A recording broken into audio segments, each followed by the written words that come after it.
नमस्कार मंडळी, सुलभाज रेसिपी मराठीमध्ये तुम्हा सर्वांचे खूप खूप खूप मनापासून स्वागत आहे. चला तर रेसिपीला सुरुवात करूया. तर तुम्ही पाहिलंच असेल, मी इथे पेरू घेतलेला आहे.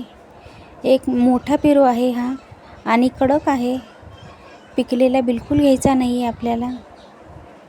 त्याचा खालचा वरचा भाग काढून घ्यायचा आहे. तुम्ही बघू शकता, एकदम कडक आहे पेरू. तो आपल्याला कट करून घ्यायचा आहे. त्यातील बिया पूर्णपणे काढून घ्यायच्या आहेत. तुम्ही बघू शकता, या पद्धतीने बिया काढून घ्यायच्या आहेत. थोडेसुद्धा बिया ठेवल्या तर आपल्या दाताखाली येतील आणि भाजी खाताना त्रास होईल.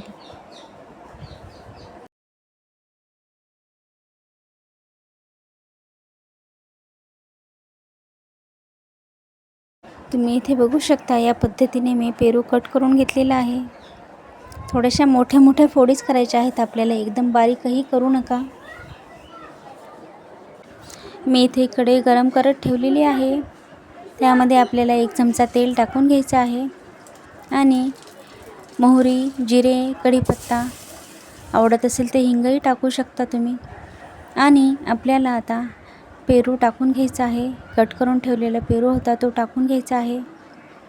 5 मिनिटे परतून घ्यायचा आहे आणि नंतर हळद, मिरची पावडर, धना पावडर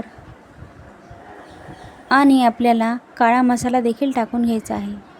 काळा मसाला आवर्जून टाका या भाजीमध्ये, कारण टेस्ट खूप भारी लागते हा मसाला टाकल्यानंतर. आणि आपल्याला पुरेसं पाणी टाकायचं आहे.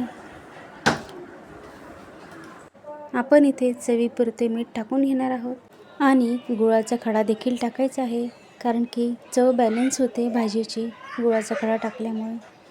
तुम्ही बघू शकता, भाजीला चांगली उकळी आलेली आहे आणि आपण त्यात 2 ते 3 चमचे शेंगदाणा कूट टाकून घेणार आहोत.